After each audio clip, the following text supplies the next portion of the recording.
So welcome to Northern Powerhouses, our business success stories series of interviews where we discuss with local business leaders their backgrounds, their successes and their challenges and what's really driving them forwards. And this afternoon, I'm delighted that we have with us Lucy Tootell and Kirsty Hunte of Temporis Legal Recruitment. So guys, thank you so much for spending a bit of time with us. If you'd like to introduce yourself and Temporis and what you do and how you help people, that would be wonderful.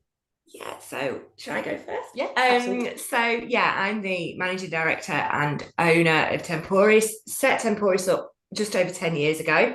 We specialise in legal recruitment on the temporary side. So maternity leaves, sick leaves, permanent recruitment gaps. So we deal with anyone from kind of newly qualified solicitors all the way up to partner, owners of law firms, senior partners. And the business that we set up 10 years ago is very, very different to the business now. And a lot of that is to do with 4 and a bit years ago, Kirsty came on board.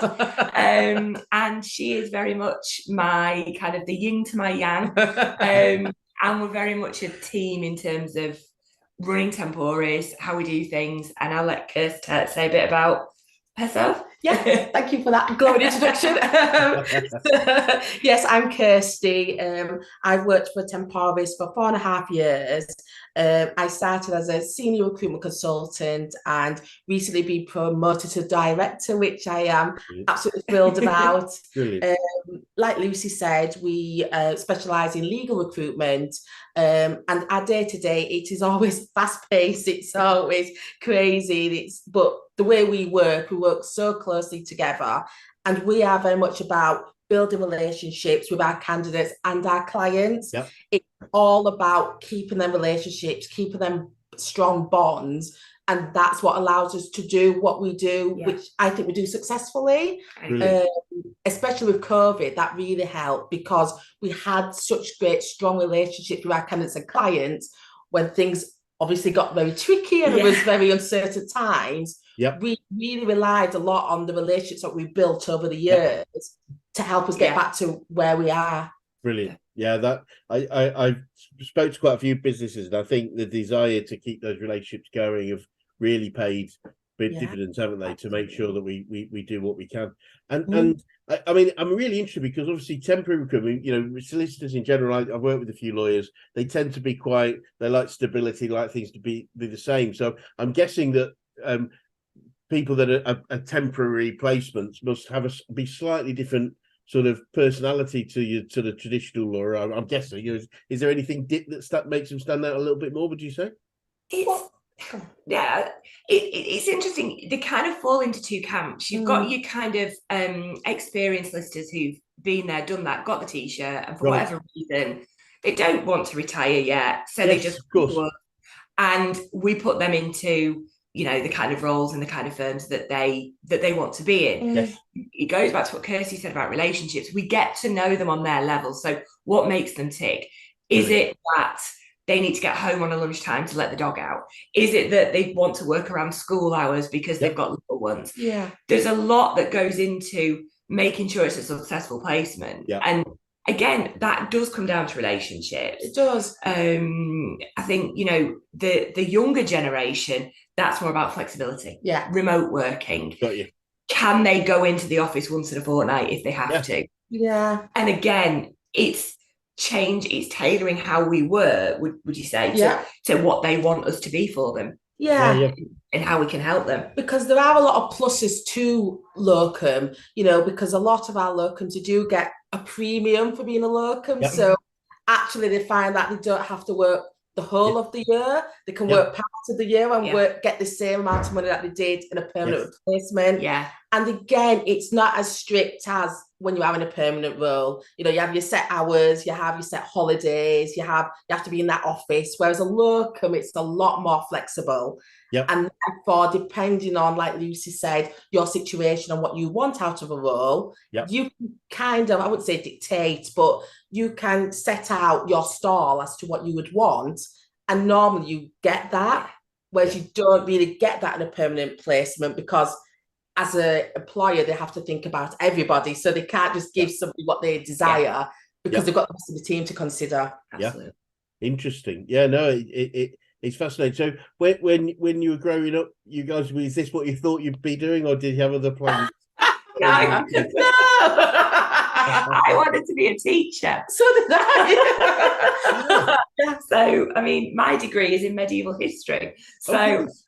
yeah. And your degree is certainly not in anything to do with recruitment. I'm in drama. My degree's in drama and English. So, and I wanted to be a teacher. All my friends are teachers. So, yeah, completely. Yeah. I think we both fell into recruitment. Yeah, I think.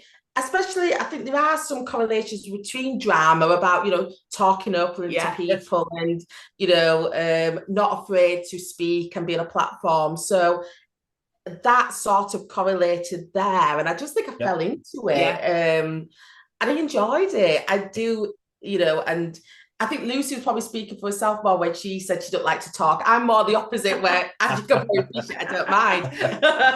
So I think I just fell into speaking to people and getting to know people and, what it takes. And these I can't describe the buzz of the feeling where you get a client who says, we want this. Yeah. Can you find me somebody? And you do manage to do it. It's just something that you can't describe.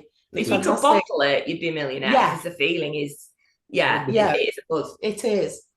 Wonderful. It's interesting. Funny enough, I work with, I've got a client that's in temporary recruitment in the construction industry. So similar thing, but very, very different industry, of course. And we were just saying yesterday, we were saying how intense temporary recruitment is in comparison to permanent. And I guess, that alongside, what are some of the key challenges and issues that you've had to overcome as you've grown? Well, the main issue was COVID, because doing temp, the first thing everyone was doing was saving money. And how do you save money? You get rid of the temp who you're paying however many pounds an hour. Yes, of course. We still talk about that to this day. That week in the run up to lockdown is hands down, in 17 years in recruitment, that has been my hardest week. And I think it's probably yours. Yeah. Because it was phone call after phone call. We're letting them go. We're cancelling that placement. And suddenly everything you've worked for is going and you've got no control. You've no idea what, and that was certainly the biggest challenge I think we've ever had. Because our business, our commodity is people. Yeah. So without them and without the need for it, we wouldn't have a business. No. So it was incredibly hard to not know what the next thing to do and how to tackle it the best way. And we didn't have the answers. No. So, and nobody had the answers. No. So that was the biggest challenge because who did we turn to? There was no one to look to or a precedent to look at to think this is how we can overcome this, or like you say, pivot. We were sort of just like where do we pivot to? Where do we go? Absolutely. And it was such a difficult time. It's sort of nice to be through it now, isn't it? And it's it's almost like a remote cousin or something who you don't really don't like when they're there, but you're sort of thinking them fondly. But because we don't ever really want to see, but we know they're there. But getting through it, I've been through a couple of recessions, but besides this wasn't directly recession, but those sorts of fundamental challenges to industry and getting through is a win. A lot of people talk about, it's been a challenge, but getting through is a win because unfortunately not everyone does. And so really well done to do so. And we were saying before we started that you've also adopted a 4-day week, a flexible working policy. And how does that work for you guys? Well, that came about from just after COVID, wasn't it? So during COVID, I worked, Kirsty was furloughed, and it was incredibly hard. And then when we came back, we literally were just burnt out. We as you touched upon earlier, temporary recruitment is incredibly intense. And when you're desperately trying to do whatever you can to keep your business alive, it got to the point where we were like, we're standing still. We're exhausted. We're doing everything we can. And we were lucky, our industry, because we're in legal, people are always going to need solicitors. So we were in a very good position compared to some of our, some of the recruiters who weren't, those who specialize in food and that kind of thing. Their businesses died. We knew we were lucky, but we knew we couldn't continue as we were. We had to change something. And we talked about it and like, right, okay, we've worked our backsides off. We've got back to where we were pre-COVID, but we need to work smart. And one of the things we talked about was a 4-day week. Yep. I'd always, I've got 2 children, and when I came back, once I came back and established myself again, I worked 4 days, and having that extra day out of the office enabled me to be at home with the kids, and it just got me, as much as you can be, out of the business a little bit. Yep. So then we spoke about it at length, didn't we? And it was the January after COVID. So it was January 2021. 2021, yeah. And we had a long conversation and we said, right, you do a 4-day week, Kirst. Yeah. Try it.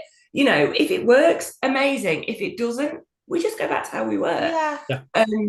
And touch wood, I always touch wood. Yeah. We are more successful now than we have ever been. Yeah. And that's because I do 4 days, you do 4 days. We've got Kerry, who is our resourcer. She works 4 days, school hours. And then we've got Rob, our junior consultant. He's doing a part-time master's. So he does 3 days and uni 2 days. Yeah. And from my side, and obviously you chip in as well, Kirst, it works. It works. And what... And, you know, at the time when we did discuss me doing 4 days, because it was, you know, it was a time when it was me and Lucy, and, you know, Lucy did work 4 days already, like she said. I was a single woman, you know, I didn't have children. So there was actually no reason for me to do 4 days. You know, most people work 5-day weeks. It's not the norm. So when Lucy came to me and said, I was really grateful because she didn't have to do that. You know, I could have worked the 5 days, but she said, well, actually, no, we're both working incredibly hard. Let's do the 4-day week role. And like Lucy said, it was set up as, let's trial it. If it works, fantastic, we'll stick to it. But if we need to, then we'll go back. And we didn't need to, we stuck to it. And it just gives us that respite that we need. Otherwise we'd go mad, I think. It's incredibly full on doing what we do, and I think you just need that, and especially now that Kirsty's got a baby, you know, she knows that Wednesdays are her days at home. She doesn't have to think about work. Lovely. And not just with the days as well, the hours, you know, we work 8:30 while 5, and we genuinely work 8:30 while 5. You know, there's none of the, if we have to stay, we will. But for a lot of recruitment agencies, I mean, I've worked for some of the top national agencies, and so have yourself. And, you know, my hours was 8:30 while 6, but I never finished at 6. It was, you know, 6:30, 7 later at times. And that was expected, regardless if you had wrapped everything you needed to do up or not, it was frowned upon. Whereas for us, we honestly genuinely work 4 days and we do work our hours. I think the Scandinavians started to do it sort of quite early, didn't they? And they just found that we just work, we deliver as much in 4 than we were doing in 5, because we're more vital, and you know, it's great. And then everybody wins, don't we? Because the business wins, the individual wins. So it's a wonderful thing. So alongside that, what else would you say you've learned about growing business in general, about businesses and being successul? I think a lot of it goes back to what Kirst touched on a few minutes ago. It is about relationships. I think, you know, if you're constantly chasing the next pound, you're not focusing. The short term, amazing. You know, you might be quids in, but then long term, if you don't have those relationships, you've got no pipeline, you've got no long term. And I think for us, and as Kirst mentioned with COVID in particular, if it wasn't for the relationships, that when things started picking back up, when people started having a need, they needed to come to us. And they did, because they know that they get the truth from us. They know they can rely on us. And it's the same with the candidates. You know, for a lot of our locums, they've been through recessions and what have you, but nobody had been through COVID. No. And I mean, a lot of the time, to start with, we were more like counsellors, weren't we? We were reassuring them and saying, right, okay, let's look at this. Can we do this? Can we? Okay, you say that you ideally wanted X amount per hour. You're not really going to get that at the moment, but think of it in the short term, and then think longer term. You are going to get back to that. Yeah. And I do think, I mean, we bang on about it till we're blue in the face in the office. It's relationships. It's relationships. It is. And then a massive part of it as well is believing in our gut, believing in what we think is right. I think when, like we say, and it all just leads to COVID, every road leads to COVID, but it just left such uncertainty that the only guidance that really steered our ship was our inner thoughts and what we really thought would work best. And it's believing in your gut and believing in your convictions. And, you know, I'm a big believer in is if you do that, and don't get me wrong, sometimes you may get it wrong, but you're always best believing in that, following that, and that normally, and it has so far, touch wood, steered us right. Brilliant. Yeah, well, I'm going to ask you about, you know, any famous quotes you use regularly in a second, but one of my favourites is Henry Ford said, whether you think you can or think you can't, you're right.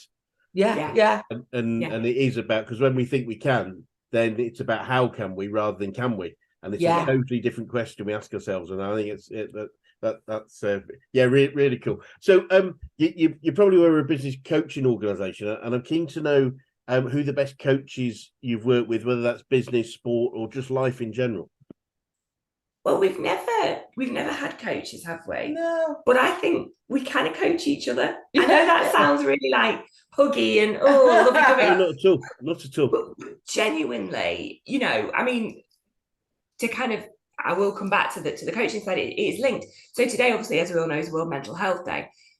I am very open about my struggles with mental health. Right. It's one of the reasons I set up Temporis. I worked at a big national agency, and the stress and the pressure, I just couldn't do it anymore.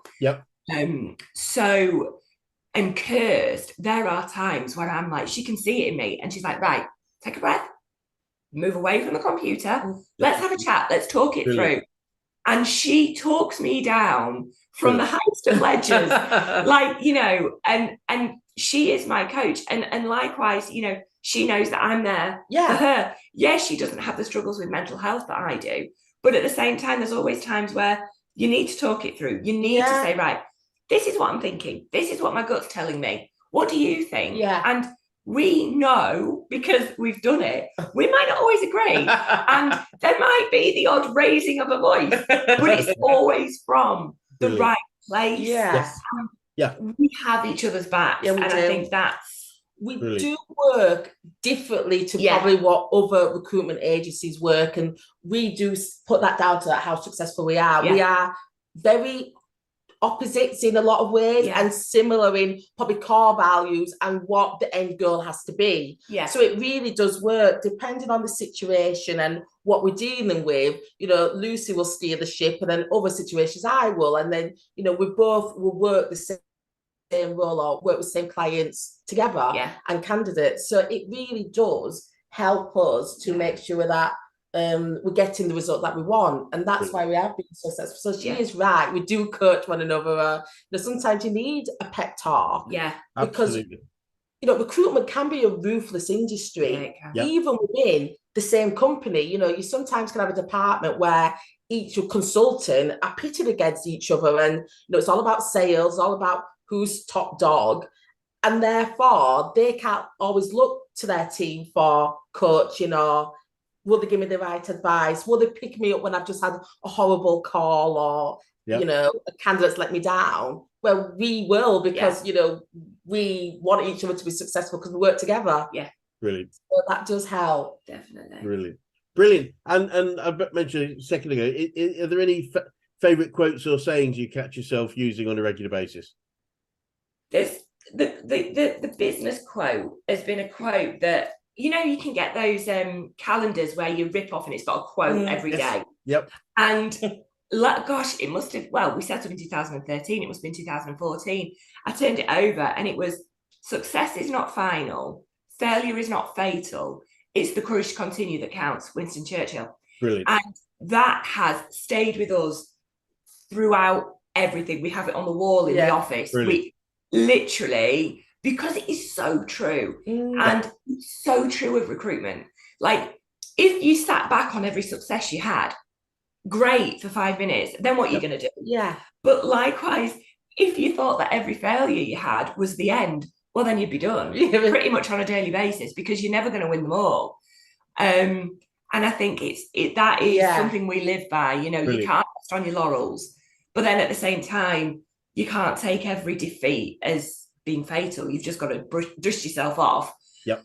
Take a deep breath and carry on. I think. And because it links back to when you said the challenges, because I think it's a famous quote within recruitment. You know, they say it's like drinking champagne and the razor blades. You know, it's you're on high highs or very low lows. It's one or the other. It doesn't tend to be in the middle. And when you was talking about challenges with locums previously, with dealing with temporary recruitment, that is one of the challenges where, you know, we do get sometimes in the morning, we're like, right, great, we've placed a few people, but then within that hour, it could have, right, such as left, you know, they no longer need somebody, our candidate's fallen sick and therefore can't do it, or, you know, they find another role, all sorts. And so it is about, okay, deal with everything that we've got at the moment and where we're going to go with that. So we do have roles where we think everything's sorted, and all of a sudden it's like, no, back to the drawing board. Brilliant. I can totally get that. I know how tough it is in your industry, and so, you know, tough times do create development of our character. What would you say you've learned about yourselves over your journey so far? Oh, well, I don't know what Kirsty says. She has to say that about me. Say it off camera. I think I have learned that I'm actually stronger than I thought I was. I'm very much aware my heart on my sleeve. And you know, there have been times where I've hung up the phone and I've burst into tears, you know, and I think the reason we're so successful is because we're so passionate. But I think at first, when we first set out, I did see that as a real negative. You know, I tried to be harder, and I tried to be, you know, what I thought was expected of me as, you know, I was 27 when I set up Temporis. You know, I was still really young, and, you know, I had this vision that people would see me as this young girl. And don't get me wrong, in the industry that we're in, you do still get that. And it's incredibly frustrating. But what I've learned is I am who I am. And I've learned to be stronger. I've learned to be less trusting, which I think isn't a negative. I think it's just a growing thing. You know, you kind of learn that you can't take everybody at their word just because you take yourself at your word. And, you know, you've got to be a bit more, I don't want to say cynical, but it kind of is. You know, a little bit more. It makes sense. And also kind of leading on to, I think, what Kirsty's going to say, trusting your gut.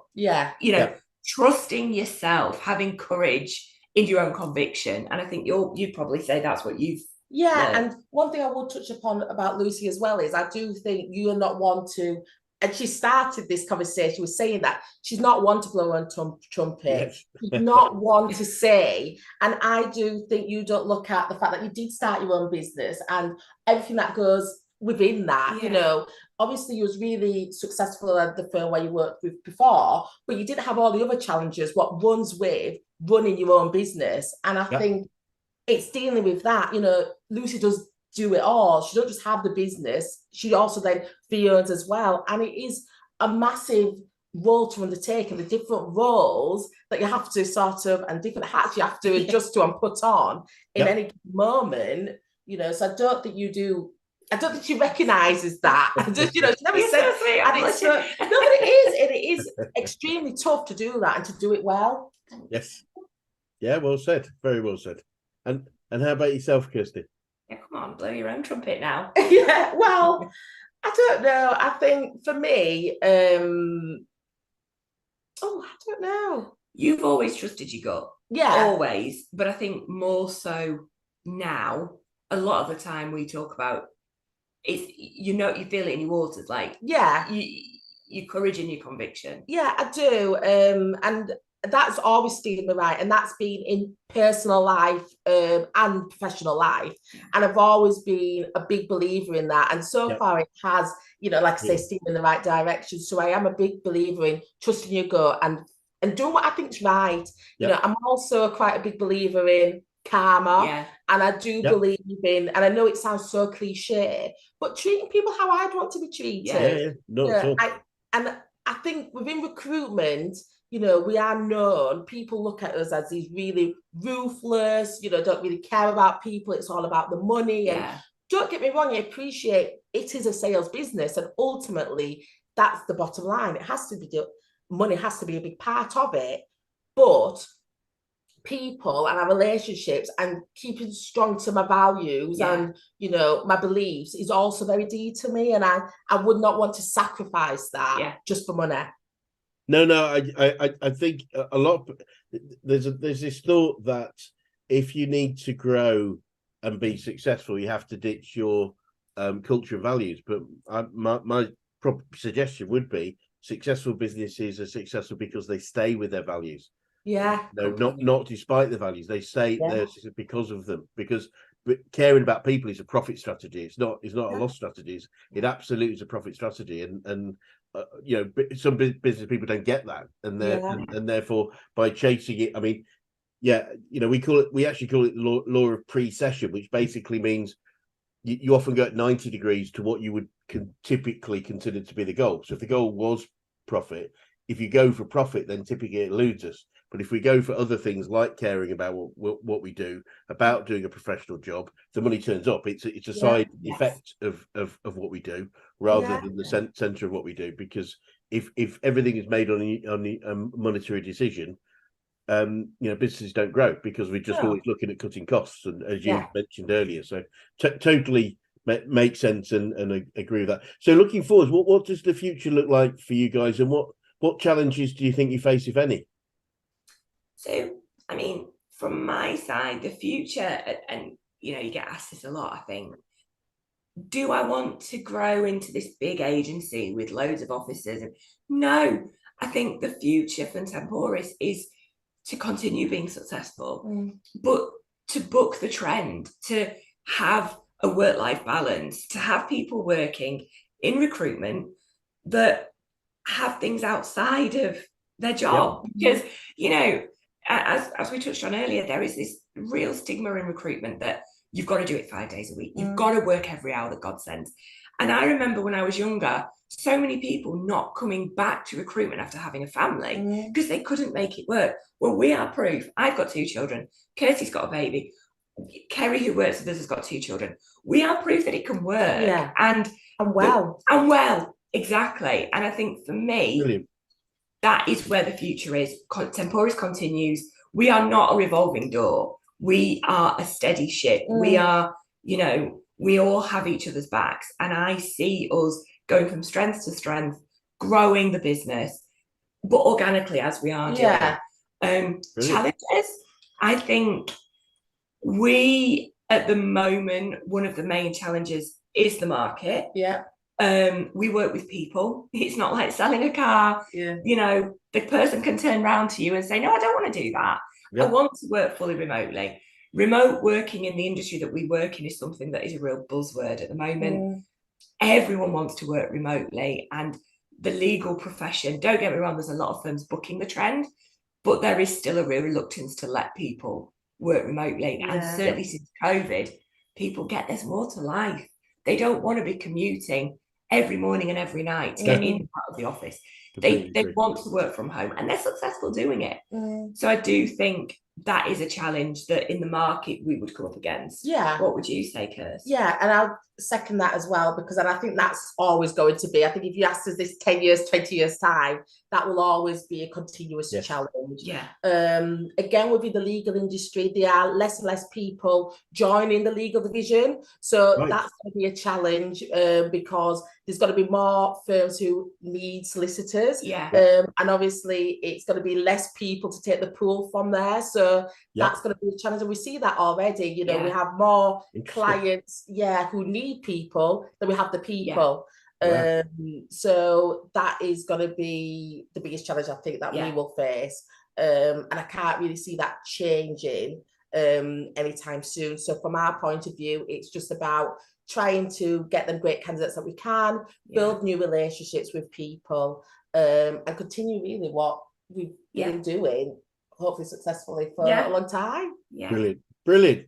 And I'm keen to know what you say to anyone that was thinking of going into business right now. Do it, but be prepared for some real bloody hard work. It's It's not easy. No. It's incredibly rewarding. Yep. But it's incredibly hard. It is. Yep. I think a lot of people look at you and think it's easy and don't. Maybe, it's that thing of the swan. You're all graceful and lovely on this, and then underneath you're paddling like fury. Yeah. That's exactly it. There's a heck of a lot of blood, sweat, and tears that have gone into Temporis. And I think unless you're willing to really commit to it and know that there's going to be ups as well as downs. Yeah. The highs are amazing, running a business, the sense of achievement and, the I don't want to say glory, but what comes from running a successful business is amazing. But it's also so hard, and you've got to go in with your eyes open. Yeah. You've got to know that it's a slog. And you're talking from 10 years on. So, you've had this business for 10 years. So you're looking at it from the eyes of it, you've gone through, peaks and troughs and you're at that point. But, right at the beginning, like you say, it's a different appreciation. You were giving all the hours, God, this was before children. So you had to give all the hours, God said, and you had to really sacrifice things. And it is a lot of sacrifices. And it will be throughout the career, but and so it's been aware of that and not just thinking, oh yes, it's great and it's all hunky-dory, when really there are a lot of challenges and you will come across that, and you've got to be prepared for that, and you've also got to be prepared to adapt and change, and you've got to be willing to be like that, because if you're not, you probably, I'm not saying you won't succeed, but you probably find it tougher than what it has to be. Completely agree. And finally, what would be the best advice you could give an 18-year-old you if you could go back in time and do so, do you think? Oh gosh, that is a good question. I think if I could go back and say to 18-year-old me who's just started studying medieval history at Leeds University, don't be naive. And I don't think it's a bad thing, but I took everybody at their word. And I think looking back, it's a sweet mentality to have, but you're not going to succeed if you are completely naive. I think you've got to go in with your eyes open. Yeah. And I think I'd kind of say to 18-year-old me, toughen up. It's a hard world out there. Yeah. You've got to, there was no question about my work ethic even then. I knew that I could work hard. I graduated whilst working part-time at my first recruitment job. So there was never any question about hard work, but there was a question about toughen up, sweetheart, because it's going to be hard. Yep. And I think that's what I would say to 18-year-old me. Yeah. What about you? Mine would be more as well, like, have fun. Like I'm all about sort of trying to enjoy myself. Well, like whether it's at work, I won't do it now, but I'm always up dancing, singing, trying to brighten up the day, because I think, what we do is definitely hard, and I couldn't do it if I was serious the whole time. So it will be have fun. Again, believe in my gut, because I know that steers me well. And just don't know. I still think that would be they would be my main two, I think. Brilliant. Wonderful. Well, it's been absolutely delightful chatting today, and thank you so much. A really interesting insights into what you do and how you do it differently, and obviously the secrets of the success you've got. Then for anyone watching now that would like to contact you or the company, what would be the best way to do that? Give us a ring. The main number 01484 650 233. We're on socials. We're on Insta. If you search Temporis Legal, we've got Instagram, Twitter, LinkedIn, email, website, temporisrecruitment.co.uk. But ultimately, just give us a ring. We're always, we love a chat. That's our business. As you can tell. We do love a chat. As you can tell by the fact my voice has been going for about a day. Wonderful. Well, thanks so much, and it'd be great to swing by again in the 6-12 months and just see how things are developing for you and what the next stage of the adventure is. Yes. Brilliant. Thank you so Definitely. much. Thank you. Thank you.